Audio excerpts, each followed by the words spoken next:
দ্রুত নির্বাচন না হলে অন্যান্য শক্তির উত্থান হতে পারে এমন আশঙ্কার কথা জানিয়েছেন বিএনপির মহাসচিব মির্জা ফখরুল ইসলাম আলমগীর। তিনি বলেছেন, 15 বছর ধরে বঞ্চিত জনগণ এই নির্বাচনের মাধ্যমে তাদের প্রতিনিধিকে নির্বাচিত করার একটা সুযোগ পাবে। জোর করে এই বিষয়টাকে যদি বিতর্কিত করে ফেলা হয় তাহলে তো জনগণ আবার সেই অধিকার থেকে বঞ্চিত হবে। এদিকে দুপুরে রাজধানীর জাতীয় প্রেস ক্লাবে শহীদ আসাদ দিবসের এক আলোচনা সভায় বিএনপির মহাসচিব এসব কথা বলেছেন। মির্জা ফখরুল ইসলাম আলমগীর বলেন, আমাদের যে অভিজ্ঞতা তা দেখেছি। তিনি আরও বলেন, এ ধরনের নির্বাচন যদি দ্রুত না হয়, সময়ক্ষেপণ করা হয়, তাহলে অন্যান্য শক্তিগুলো মাথাছাড়া দিয়ে উঠতে থাকে। তখন জনগণের যে চাহিদা তা থেকে তারা পুরোপুরিভাবেই বঞ্চিত হয়েছে। তিনি বলেন, বেশ কিছু বিষয়ে অন্তর্বর্তীকালীন সরকার নিরপেক্ষতা পালন করতে পারছে না। আশা করি অন্তর্বর্তীকালীন সরকার তাদের সেই নিরপেক্ষতা পালন করবে। যে সংকট আছে তা থেকে দেশকে মুক্ত করার জন্য তারা কাজ করবে। ন্যূনতম বিষয় ঐক্যবদ্ধ জরুরি উল্লেখ করে মির্জা ফখরুল ইসলাম আলমগীর বলেন, ন্যূনতম বিষয়ে আমাদের ঐক্যবদ্ধ হওয়া প্রয়োজন। যারা একসঙ্গে ফ্যাসিস্ট সরকার বিরুদ্ধে যুগপযোগ আন্দোলন করেছিলাম, আমরা 31 দফা কর্মসূচি দিয়েছি। এখন যদি কোনো পরিবর্তন হয় তাহলে পরিবর্তন করতে হবে, সেটাও সামনে আসতে পারে। ওটাকে সামনে রেখে আমাদের এগোতেই হবে।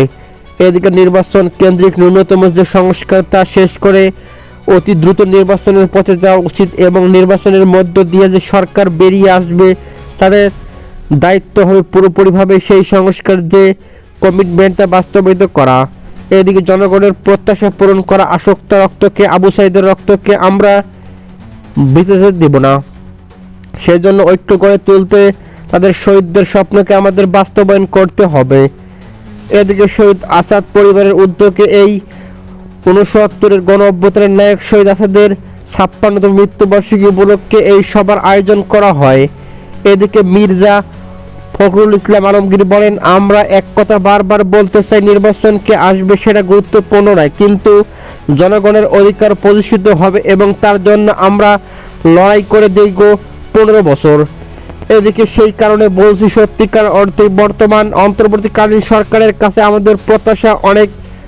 স্বাভাবিকভাবে একটা ছাত্রগণ অভ্যুত্থানের পরেই জনগণের প্রত্যাশা অনেক বেড়েছে, কিন্তু দুঃখজনক হলো সত্য, এখন পর্যন্ত সমাজের যে অবস্থা দাঁড়িয়েছে সেই অবস্থায় কিন্তু আমরা সেই ধরনের একটা ব্যবস্থার দিকে এখনো নিশ্চিত হতে পারছি না যে দেশের মানুষের প্রত্যাশাগুলো পূরণ হবে।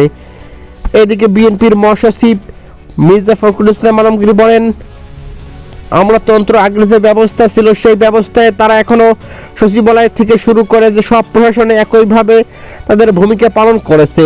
কোনো রদবদল হয়নি। বিশ্ববিদ্যালয়গুলোতে লেখাপড়া প্রায় বন্ধ হয়ে গিয়েছে।